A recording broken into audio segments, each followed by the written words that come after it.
So when we're talking about the corrections in this reconciliation bill, again, it's corrections of overpayments and people that have not been eligible for these programs by law as it is currently written. So when you are arguing about illegals that are receiving Medicaid benefits, 1.4 million, 1.4, they are not eligible. So they will be coming off. So people are not, well, we all are going to die. So for heaven's sakes, folks. Okay, no, but what you don't want to do is listen to me when I say that we are going to focus on those that are most vulnerable. Those that meet the eligibility requirements for Medicaid, we will protect. We will protect them. We're all going to die. That's Republican Senator Joni Ernst's response to her own constituents voicing concern about the deep cuts that the Republican budget bill is going to have on Americans' health care and food assistance. And Ernst's position is that we're all dying anyway, so hey, what's a few years earlier than anticipated? I wonder if she'd be as lax if it was her own health care that was put at risk. I wonder if she'd be as jokey if it was her parents who relied on Medicaid for coverage. I wonder if she'd be as casual about it if it was her child who relied on the Children's Health Insurance Program, CHIP, to survive. Something tells me that we already know the answer to that question. The reality is that there is simply no excuse to explain away these deep cuts. She'll try to parrot the Republican talking point that there's too much fraud and abuse in the system, but we already know what the analysis of this budget bill says. 13.7 million Americans will lose access to health care. You expect us to believe that almost 14 million Americans are erroneously getting that coverage, that bare minimum coverage that Medicaid provides, that all of those people are just able-bodied, healthy folks committing fraud? Or more likely, is it that fraud is what these Republicans always use to justify their deep cuts to programs, even though, interestingly, we never see a single fraud charge? Just like how Elon Musk cried fraud to justify gutting the federal government via Doge, and yet there were no charges and there won't be any charges because the fraud accusations are not real. They are simply a blanket excuse to hide the fact that Republicans do not give a flying fuck about the working class and are looking for any excuse to trot out on television and justify their giveaways to the wealthiest Americans. In fact, I posed that same question to Tommy Lahren on Alex Michelson's show, and she didn't have too much of an answer. I think you and I can both agree that if these folks are committing fraud, that is a serious crime, probably the most serious crime that you could commit. And I mean, anybody who is committing fraud would obviously be charged, tried, convicted. And so can you explain to me how we've been hearing this talking point about fraud, all this fraud is getting eliminated over and over and over again, and yet not a single charge has been filed? So if there's all this fraud that Elon Musk is tweeting about on a daily basis, that Fox is hosting interviews to discuss, where are the charges? I can't wait for those charges to come down. As you know, it takes a little while. Again, the fraud charges won't happen, and they know they won't happen, but this claim serves as the GOP's blanket placeholder so that they have plausible deniability to make these cuts, knowing that by the time we realize that there is no fraud, the bill will have already passed and it'll be a done deal, and these Republicans will finally have their precious tax cuts. So they'll just lie because it's not about protecting people, it is about buying time until they can codify those tax cuts that are being paid for by gutting healthcare and food assistance. But hey, we're all gonna die anyway, am I right? Although shockingly, it managed to get worse for Ernst. I used to teach political science and history when I first became a teacher after leaving the U.S. Navy. And what I taught about was the three branches of government, the checks and balances and balance of power, to our kids in southern Iowa in the high school where I taught. Those are all gone now. And the worst thing is the Senate and the House of Representatives have been rendered useless. And you folks have let it happen. You've sat back and done nothing. The House is the best example. We're still seeing on the Senate, looks like there's a little gumption to fight back against the new dictator.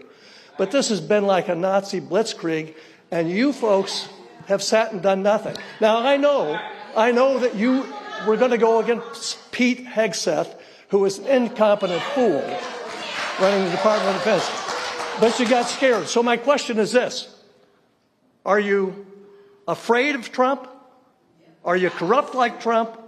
Or are you just at the point you don't care anymore and that's why you don't do anything? No.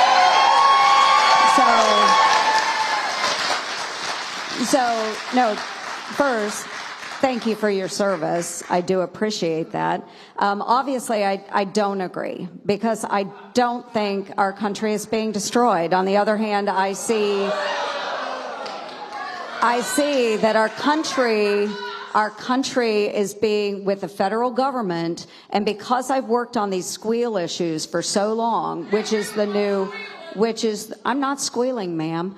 It's the DOGE efforts we're going through. Why was our federal government, sir, because you taught civics, federal government. Why was the federal government established 2.5 centuries ago? It was established for the common defense of the people. So our military defending our country, number one. It was for a common judiciary to settle disagreements. And it was for those things that the people could not do for themselves. That's why the federal government was established. Did it mean planting wildflowers along the interstate? No. All of these other programs that the federal government has been expanded to was not the role of the federal government. The things that were not spelled out, the things that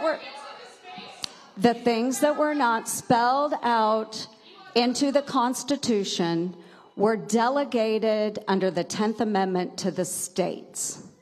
So what we are seeing in federal government is the right sizing of the federal government and allowing the states to take up the role that our forefathers intended. It may be chaos to you, but we do have to get back to a semblance of what our country was founded for. Ah, there it is. The old states' rights argument is back. Isn't it funny how we have the usual spate of talking points that always gets trotted out by the right, regardless of the fact that they've all been disproven? Republicans are the party of fiscal responsibility that is right now exploiting the deficit. Republicans are the party of family values that have thrown in their lot with a serial sexual predator who tried to make an accused trafficker the attorney general. And now Republicans are back to being the party of states' rights, even as we're seeing an unprecedented power grab at the hands of the executive branch. This administration is trying to eliminate habeas corpus, pretending that it's their power to wield, as opposed to the reality, which is that it's actually a check on their power. The administration is arguing the unitary executive theory in court, pretending that the president has sole power in the executive branch. The administration is suing to stop judges from being able to issue nationwide injunctions against their illegal orders. The notion that this White House cares about states' rights, as opposed to simply consolidating every ounce of power in the executive branch, is an absolute joke. Remember, when Roe was overturned, the first thing that Republicans, Lindsey Graham, did in the Senate was to introduce a nationwide abortion ban.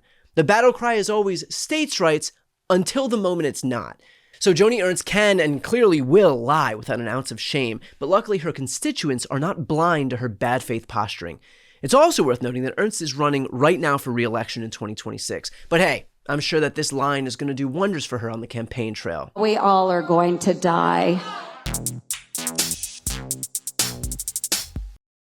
Before you go, if you enjoyed this content and you want to see more and support independent media, please subscribe to this channel. The subscribe button will be right here on the screen. But second, the reality is that we are now in a political environment where this administration can lean on any of the social media platforms to suppress certain voices if they don't like critical coverage. That means my longevity here is in the hands of a few tech billionaires who are already making it clear that they are willing to cater to this administration. To that end, signing up for my newsletter is a way for me to reach you directly if that ever becomes necessary. I'll put the link right here on the screen as well, so please sign up. It's free, but there's also an option to do a paid subscription if you'd like to support me and my team. I really appreciate it. Thanks so much for watching.